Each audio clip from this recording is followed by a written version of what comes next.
నా పేరు డేవిడ్ అనిల్ కుమార్. నేను ఆంధ్ర యూనివర్సిటీలో మెకానికల్ ఇంజనీరింగ్ చదివి 2012వ సంవత్సరంలో స్టేట్ సివిల్ సర్వీస్ సెలెక్ట్ అవ్వడం జరిగింది.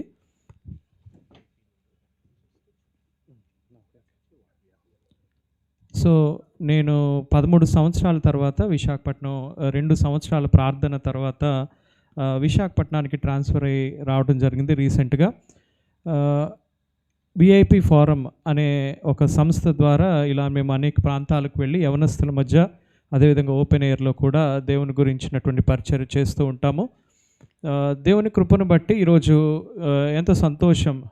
ఇక సృష్టికర్త సంబరాలు అనేది 9th ఇయర్లో మీరు అందరూ జరుపుకోవడం నాకు ఎంతో సంతోషకరం. అన్న నన్ను రిక్వెస్ట్ చేసినప్పుడు ఇలా వెళ్దాం అన్న, మీ యొక్క గ్రీటింగ్స్ కూడా వాళ్ళతో పంచుకుందామని చెప్పినప్పుడు ఎంతో సంతోషించాను. కొద్ది నిమిషాలు నా పర్సనల్ లైఫ్లో దేవుడు చేసిన విషయాలను గ్రీటింగ్స్ రూపంలో ఒక రివైవల్, ఈ సంఘం యొక్క రివైవల్, దేవుడు 9 సంవత్సరాలు మిమ్మల్ని నడిపించి ఈ విధంగా మిమ్మల్ని ఆయన కృపలో నడిపిస్తున్న విధానాన్ని బట్టి దేవునికి వందనాలు చెల్లిస్తూ నా లైఫ్ నుంచి కొన్ని విషయాలు మీతో పంచుకోవాలనుకుంటున్నాను. మాది ఒక పొలిటికల్ ఫ్యామిలీ అండి. ప్రస్తుతం ఉన్నటువంటి గవర్నమెంట్లోనే మా ఆంటీ టీడీపీలోనే పనిచేస్తూ మెంబర్ ఆఫ్ పార్లమెంట్ ఎంపీగా వర్క్ చేశారు. మన తర్వాత మా నాన్నగారికి ఎమ్మెల్యే టికెట్ ఇవ్వడం జరిగింది. ఇంకొక 1 వీక్లో నామినేషన్ వేయాలనగా నాన్నగారు హార్ట్ అటాక్ వచ్చి చనిపోయారు. 2004వ సంవత్సరంలో, అప్పటికి నేను ఇంజనీరింగ్ 2nd ఇయర్ చదువుతున్నాను. సో ఆ టైం నుంచి మేము ఎంతో, అప్పుడు మా నాన్నగారు చనిపోగానే మా అమ్మగారి బైబిల్లో కేవలం 100 రూపాయలు మాత్రమే ఉండింది. అటువంటి స్థితి నుంచి దేవుడు ఈరోజు నాకు ఒక అక్క చెల్లి, మేమందరం కూడా గవర్నమెంట్ సర్వీస్లో ఆఫీసర్స్గా వర్క్ చేస్తున్నాము. ఈ విషయాలు ఎందుకు మీతో చెప్తున్నానంటే, ఎంతో ఉన్నతమైన స్థితి నుంచి సడన్గా కింద పడిపోయి తర్వాత దేవుని కృపను అంచెలంచెలుగా మేము రుచి చూచాం. యెహోవా ఉత్తముడని రుచి చూచి తెలుసుకోవటం ఏంటో మా జీవితాల్లో మేము అనుభవించాం.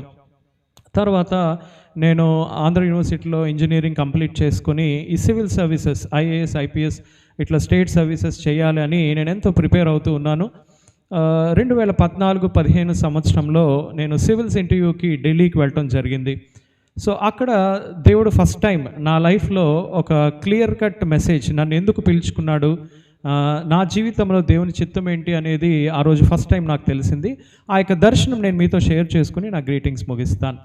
సో మీ అందరికీ ఐడియా ఉంది కదా, ఐఏఎస్, ఐపీఎస్ ఈ యొక్క ఉద్యోగాలకు వెళ్ళినప్పుడు ఇంటర్వ్యూ, ఆ ఎగ్జామ్ ప్రాసెస్ అంతా అయిన తర్వాత మెడికల్ ఎగ్జామినేషన్ ఉంటుంది. ఏ రోజైతే ఇంటర్వ్యూ అవుతుందో ఆ మరుసటి రోజు ఢిల్లీలో నాకు ఆ యొక్క మెడికల్ ఎగ్జామ్ చేశారు. సో పొద్దున్న 7 గంటల నుంచి సాయంత్రం 7 గంటల వరకు ఎంతో రిగరస్గా ఆ మెడికల్ ఎగ్జామ్ కంప్లీట్ చేసుకున్న తర్వాత అలసిపోయి నేను పడుకున్నాను. ఇదంతా ఢిల్లీలో జరిగింది 2014వ సంవత్సరంలో. సో ఒక వాయిస్ వినబడుతుంది, ఒక వ్యక్తి నాతో క్లియర్గా మాట్లాడుతున్నట్టు, ఇక్కడ నుంచి బయలుదేరి నువ్వు రాజ్పథ్ అనే ప్రాంతానికి వెళ్ళు అని ఒక వాయిస్, ఒక స్వరం నేను వింటున్నాను. వెంటనే ఆ రాజ్పథ్ ఏంటో నాకు అర్థం కాలేదు. మా ఫ్రెండ్ని అడిగాను, రాజ్పథ్ అంటే ఏంటి అంటే, రేపు మనం జరుపుకోబోతున్నాం January 26th రిపబ్లిక్ డే, అలాగే August 15th ఇండిపెండెన్స్ డే. ఆ టైంలో ఏం చేస్తారంటే, మీ అందరికీ తెలుసు కదా, మార్చ్ పాస్ జరుగుతుంది. ఆ ఏరియానే రాజ్పథ్ అంటారనమాట. అది న్యూఢిల్లీలో ఉంటుంది. సో ఆ ప్రాంతానికి నేను మా ఫ్రెండ్ ఆటోలో వెళ్ళాం, ఆ స్వరానికి లోబడి. వెళ్ళగానే దిగాము. చూస్తే నాకు చాలా ఆశ్చర్యం అనిపించింది. మన ఇండియన్ పార్లమెంట్ బిల్డింగ్ ఇక్కడ ఉంది. ఇక్కడ నార్త్ బ్లాక్ అంటారు, అక్కడ గౌరవ మోడీ గారు, ఆ మినిస్టర్స్ అందరూ ఉంటారు. ఇటువైపు సౌత్ బ్లాక్ అని Indian army, navy, air force, ఆ 3 హెడ్ క్వార్టర్స్ ఉంటాయి. సో ఈ 3టిని చూస్తుండగా నేను రాజ్పథ్ అనే ప్రాంతంలో నిలబడ్డాను. వెంటనే నాకు మళ్ళీ అదే స్వరం ఏం చెప్పారంటే, ప్రార్థన చేయమన్నారు. నేను కళ్ళు మూసుకోగానే ఫస్ట్ టైం నా లైఫ్లో, నేను అప్పటికి దేవునిలో మామూలుగా ఎదుగుతున్నాను తప్ప అంత లోతుగా దేవునిలో నేను లేను.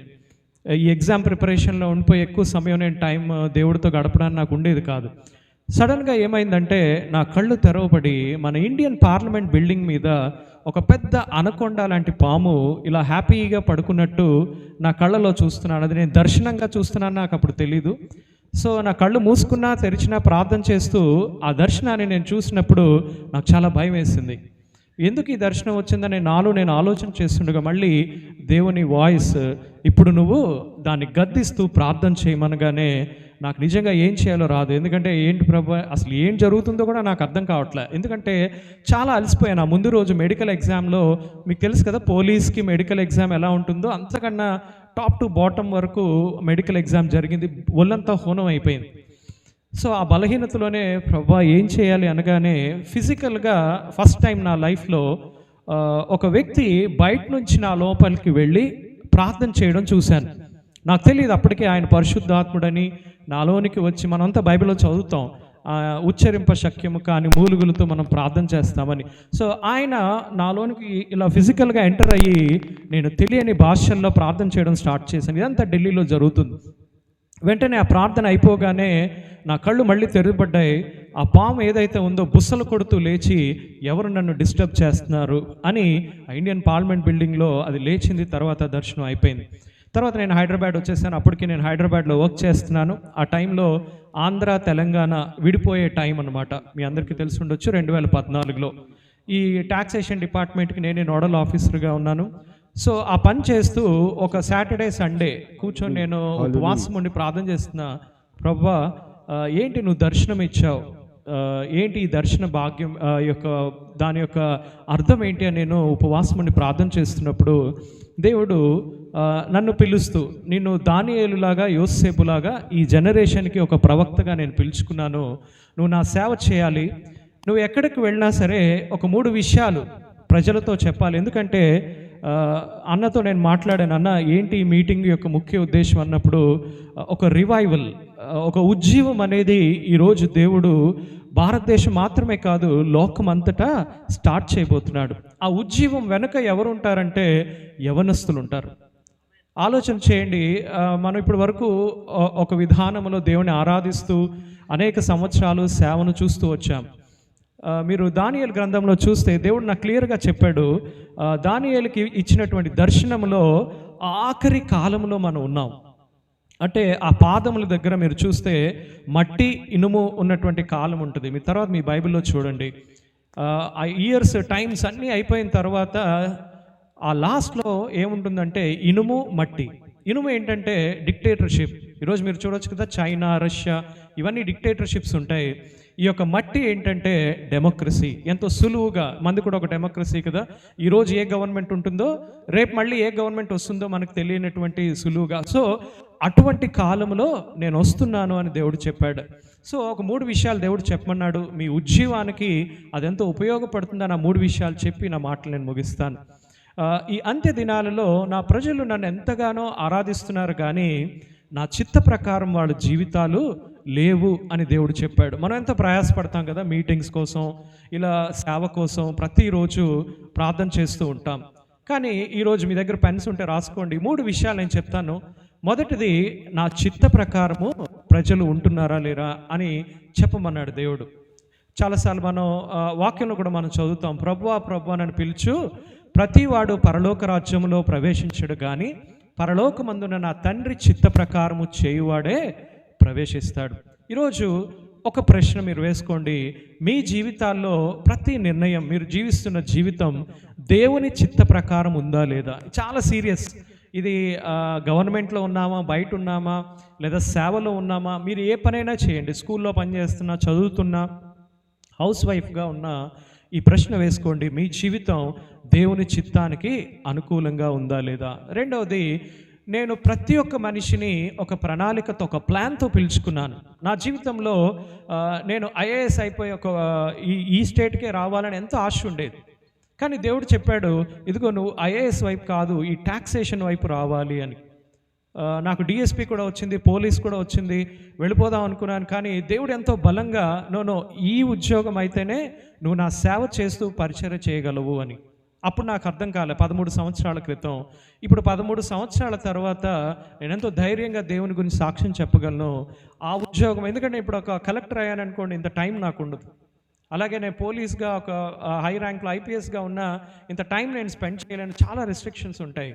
కానీ దేవుడు ఈ ఉద్యోగం ద్వారా నేను ఏ ప్రాంతంలో పనిచేసిన, హైదరాబాద్లో, విజయవాడ, తిరుపతి, ఈ ప్రాంతాల్లో నేను పనిచేస్తూ ఇప్పుడు రీసెంట్గా వైజాగ్లో వచ్చి కూడా నేను ఆంధ్ర యూనివర్సిటీ, ఇంకా అనేకమైన యూనివర్సిటీస్లో యవనస్తుల మధ్య పరిచర్య చేయడానికి దేవుడు కృపనిచ్చాడు. సో దేవుడు ప్రతి ఒక్కరికి ఒక పిలుపు ఉంది. నీ జీవితంలో ప్రతి ఒక్కరికి ఇవ్వబడిన పిలుపులో ఈరోజు నీకు దేవుడిచ్చిన పిలుపు ఏంటి? ఈ 3 విషయాలు మీరు జ్ఞాపకం ఉంచుకోండి. మొదటిది దేవుని చిత్తం, ఆ చిత్త ప్రకారం మనం ఉన్నామా లేదా. రెండవది దేవుడు మిమ్మల్ని ఎందుకు పిలుచుకున్నాడు. ఈరోజు నన్ను పిలుచుకున్నాడు, ఆ పిలుపు ప్రకారం నేను దేవుడికి సమర్పించుకుని ఆయన సాక్షిగా ముందుకు వెళ్తున్నాను. సో ఈరోజు దేవుణ్ణి అడగండి. ఒకవేళ మీకు తెలియదు, లేదండి ఏ పిలుపో నాకు తెలీదు, అలా వెళ్ళిపోతుంది మా జీవితం, రోజు ప్రార్థన చేస్తున్నాం, బైబిల్ చదువుతున్నాం, అట్లా భక్తి జీవితం వెళ్ళిపోతుంది, కానీ దేవుడు నన్ను ఎందుకు పిలుచుకున్నాడు.